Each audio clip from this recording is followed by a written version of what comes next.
Timex Group USA, Incorporated is a subsidiary of the Dutch company Timex Group B.V, and its U.S. headquarters is based in Middlebury, Connecticut. The company is the current successor to the Waterbury Clock Company, founded in 1854 in nearby Waterbury, Connecticut. History Waterbury Clock Company in 1854, Waterbury, Connecticut-based brass manufacturer Benedict and Burnham created Waterbury Clock Company to manufacture clocks using brass wheels and gears.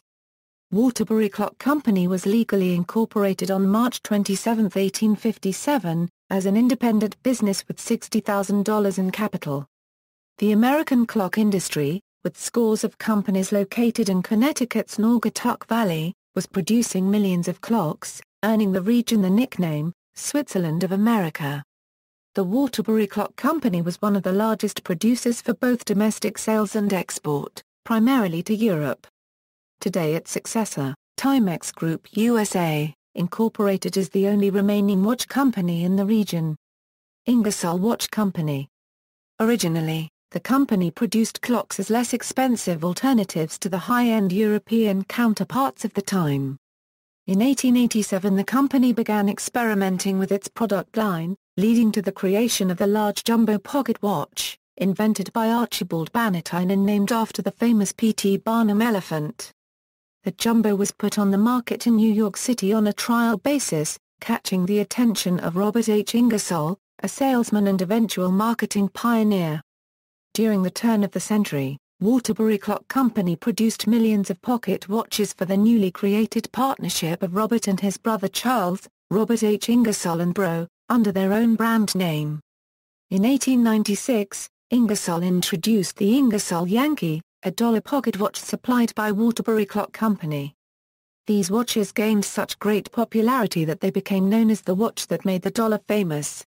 Waterbury Watch Company. In 1877, a new prototype was introduced to Benedict and Burnham for an inexpensive pocket watch made of 58 parts, mostly made of punched sheet brass. They immediately set aside an unused portion of their machine shop and began producing the long wind at a rate of 200 per day by 1878. The department quickly outgrew its space in the plant, so with a capital of $400,000 Waterbury Clock's sister company Waterbury Watch Company was incorporated by Benedict and Burnham in 1880 to manufacture and sell inexpensive watches and other timepieces. Waterbury Watch started out very successfully in its early days, employing hundreds of women for their slender fingers and delicate manipulation, having become the largest volume producer of watches in the world by 1888. Due to poor sales techniques, where jobbers and salesmen gave away much of the Waterbury watch products as loss leaders with little regard to the company's future, thereby cheapening the product's perceived value, Waterbury Watch quickly fell into bankruptcy. In a last attempt to salvage the company, Waterbury Watch began to produce higher-end watch models which only created more demand on a workforce unable to keep up with the complexity of the new watches using several hundred parts. The company was finally reorganized as the New England Watch Company in 1898 as its London sales office was placed into liquidation. The company continued to focus on high-priced watch models and eventually fell into receivership, discontinuing business in July 1912.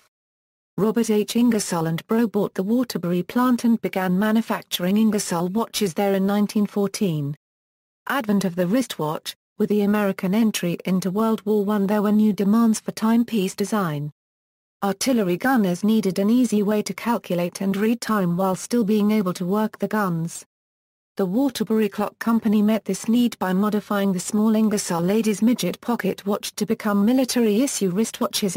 Lugs were added for a canvas strap, the crown was repositioned at 3 o'clock, hands and numbers were made luminescent for nighttime readability, thus making one of the first wristwatches. In 1922, Waterbury Clock Company purchased the Robert H. Ingersoll and Bro Company for $1,500,000, which had gone bankrupt the previous year due to the post-war recession, thereby inheriting all of Ingersoll's and Waterbury Watch's assets and facilities. Unable to deliver on Ingersoll's guarantee of quality in Europe due to the Great Depression, Waterbury Clock sold the London-based Ingersoll, Limited to its board of directors in 1930, making it a wholly British-owned enterprise. The powerful Ingersoll brand name was continued in the United States by Waterbury Clock into the 1950s.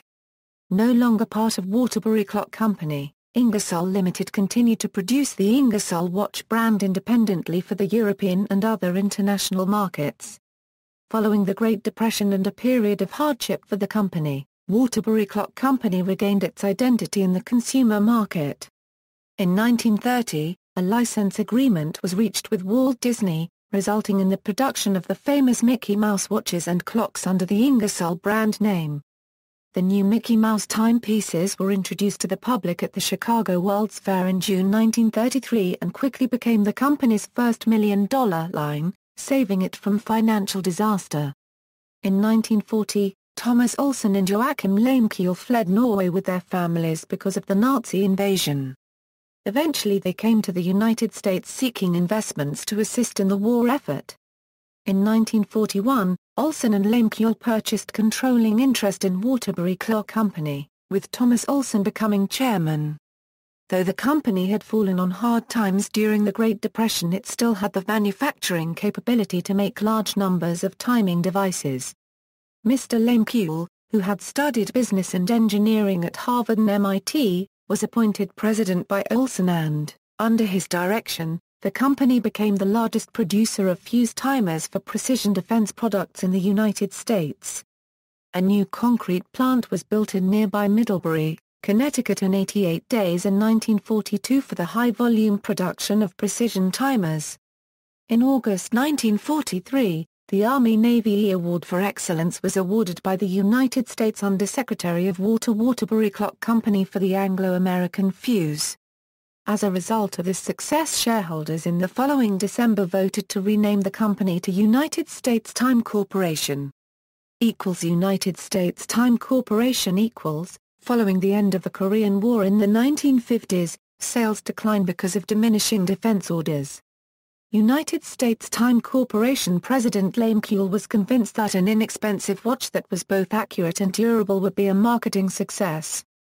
He felt that low cost could be accomplished through the combination of automation, precision tooling techniques used in making fuse timers, and a simpler design than that of higher-priced Swiss watches. Durability was accomplished through a new hard alloy, armalloy, developed through wartime research. Armalloy was used to produce long-wearing bearings, replacing the expensive jewels traditionally used in a watch's movement.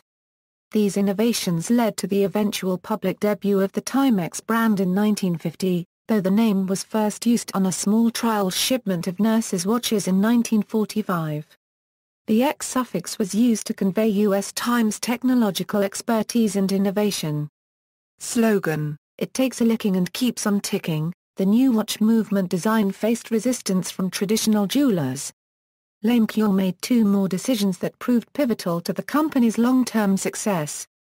The company would go on to, or continue to pursue innovative marketing programs and develop new channels of distribution. A marketing decision was made to use the most credible newsman in the United States at that time, John Cameron Swayze, as a spokesperson for live torture tests on television with the tagline created by Russ Albin, "Timex takes a licking and keeps on ticking", a well-recognized campaign in advertising history. These commercials were developed by Hirschon Garfield as elaborations on tests originated by United States Time Corporation salesmen. The commercials included high divers, water skiers, a dolphin, dishwashers, jackhammers, paint mixers and the propeller of an outboard motor, all torturing a Timex watch. Despite resistance from jewelers because of the low 50% markup, consumer demand increased and new distribution channels were opened to include department stores, cigar stands, drug stores and a host of other mass-market outlets. By 1962, the Timex brand held the #1 market share position in the United States, where 1 out of every 3 watches sold was a Timex. Foreign markets were added with company sales offices in Canada, Mexico, France, Great Britain, Germany and Portugal, as well as with distributors in about 20 other countries. Plants were built in the United States, Europe, and Asia. Edwin H. Land, co-founder of Polaroid Corporation, contacted United States Time Corporation in 1948 in search of a manufacturer for his cameras. A strong relationship was forged between the companies in 1950, resulting in United States Time becoming the exclusive manufacturer of all Polaroid cameras worldwide through the 1970s, totaling more than 44 million cameras. In recognition of the Timex brand's worldwide success, United States Time Corporation was renamed Timex Corporation on July 1, 1969. Timex Corporation In the 1970s and early 1980s, the American watch and clock industry was devastated by the arrival of cheap mechanical watches from the Far East, as well as the development of digital quartz watches pioneered by Japanese companies. Lamecule retired in 1973 with no clear successor. Polaroid ended its contract with Timex in 1975, resulting in a layoff of 2,000 employees. New technology, in the form of electronic digital watches and quartz analog watches, was developing very rapidly, making Timex's mechanical watch-making production facilities obsolete. Timex closed and consolidated worldwide operations, cutting the 30,000-employee workforce to 6,000. New competition, including Japanese companies, low-cost Hong Kong producers and large American companies such as Gillette, Texas Instruments and National Semiconductor, were aggressively entering the business. The Disney license had expired and John Cameron Swayze retired from his role as spokesperson. The subcontracting business was rebuilt with new customers such as IBM, Hugin Sweden and General Electric. In a joint venture with Sinclair Research Limited, the company entered the home computer business, selling such computers as the Timex Sinclair 1000 and succeeding machines, modeled on the ZX81 and ZX Spectrum. In 1984, after declining sales, the company decided not to compete in the market any longer. Timex Corporation transformed itself again in the mid-1980s as it abandoned its development of various consumer products and refocused efforts specifically on timepieces. Product quality and fashionable design became essential to success in the mass market. Although Timex had a solid reputation for durable products, increased efforts were put behind quality improvement. Longer battery life, more durable gold plating, greater accuracy and more water-resistant styles were some of the many improvements that were implemented. New quartz analog movements were created using fewer components, reducing overall production time and costs. Top athletes assisted in the design of sports watches for specific sports, which led to the introduction of the Ironman Triathlon in 1986. Named for the Hawaiian Triathlon the company had sponsored since 1984, the Ironman Triathlon became the most successful Timex watch in the post-mechanical watch era. Within its first year, Timex Ironman became the best-selling watch in the United States, and the world's largest-selling sport watch for the next decade. Following on the success of the Ironman Triathlon line, Timex introduced the Indiglo night light during the Christmas shopping season in 1992. By January 1993, Indiglo had made headlines as a result of the bombing of the World Trade Center, in which an office worker wearing a Timex with an Indiglo night light used its light to guide a group of evacuees down 40 dark flights of stairs.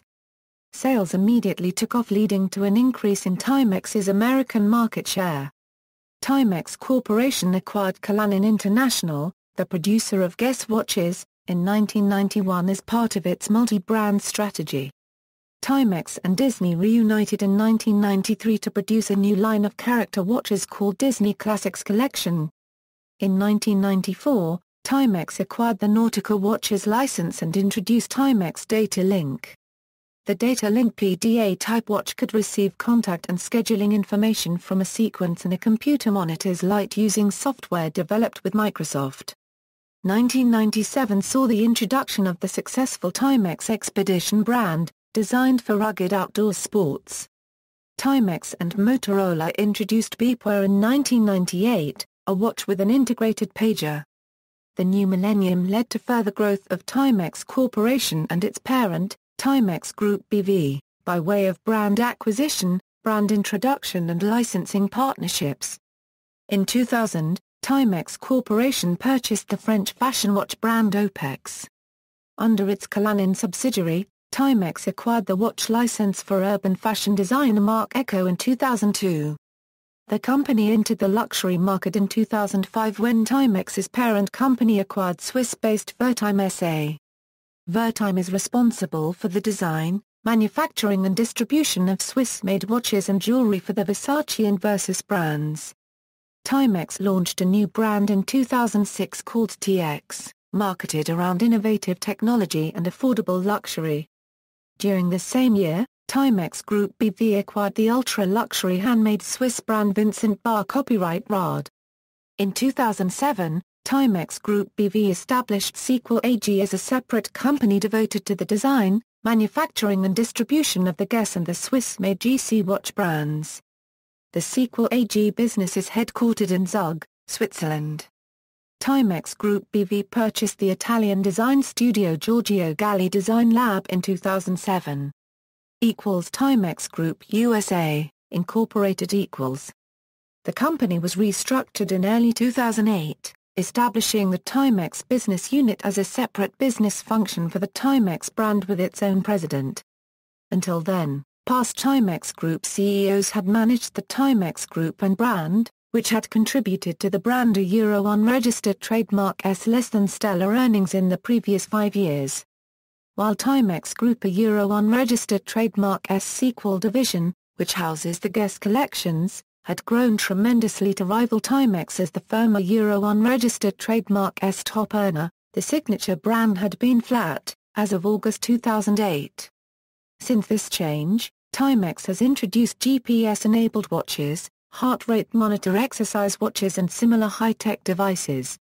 In 2008, Timex Group USA signed a 4-year agreement making Timex the first official timekeeper of the ING New York City Marathon. Meanwhile, parent company Timex Group B.V. launched 2 new Swiss-made luxury watch brands Salvatore Ferragamo timepieces and Valentino Timeless under the Timex Group luxury watches business. As the year closed, construction commenced on the second-largest ground-mounted solar array in the northeastern United States at Timex Group USA's Middlebury, Connecticut headquarters. The 800-panel solar array was inaugurated on February 5, 2009 during a press event held at the headquarters.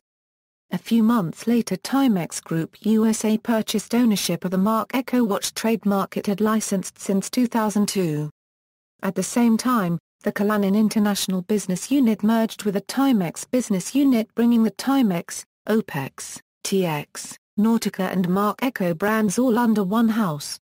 In an agreement announced on June 16, 2009, Timex Group USA became an official sponsor of the NFL's New York Giants' new headquarters and practice facility called the Timex Performance Center.